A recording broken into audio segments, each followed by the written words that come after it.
Alright, so we got our diff housing and our bulkhead on, and then we simply added our shock tower in between the front and the rear diff housing. It slides right in this little slot.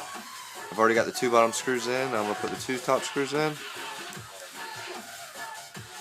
Use our 2mm hex.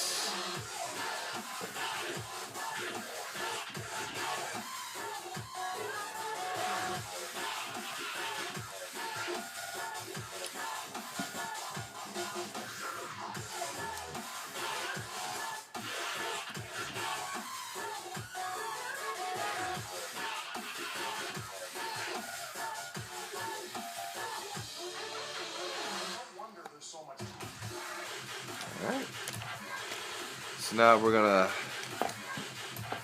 add our CVDs back in the out drives, and then we're gonna put on our A-arms.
I'm just going to do one pin at a time, make it easier. I'm trying to do two. Then we're just going to simply slide our pin in.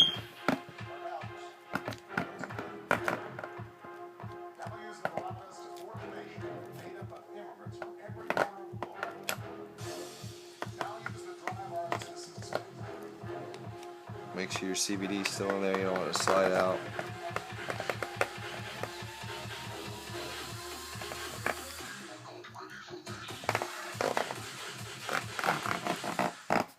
Just slide it in there, like so. Okay. Now we're going to get another CVD and put it in our out drive. Alright, so it's in there. Now we're going to line up our A-arm. Get our pin, just slide it in there. Whoops.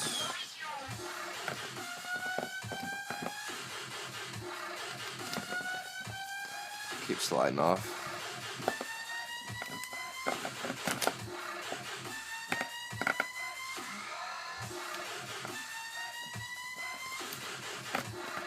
Alright, like that.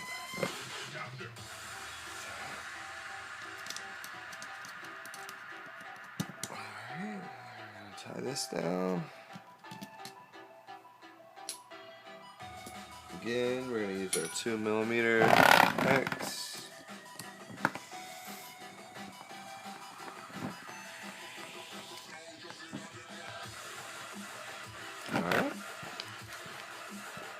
Alright, so let's try it out and make sure that it's rolling freely. No more binding. So basically, folks, you just got to make sure that you got your bearings clean. You always want to check them out. Thanks for watching, and if you have any more questions about Slash 4x4s, drop me something in the comments and I'll be sure to make a video for you, let you know. Alright guys, Maddie696 out.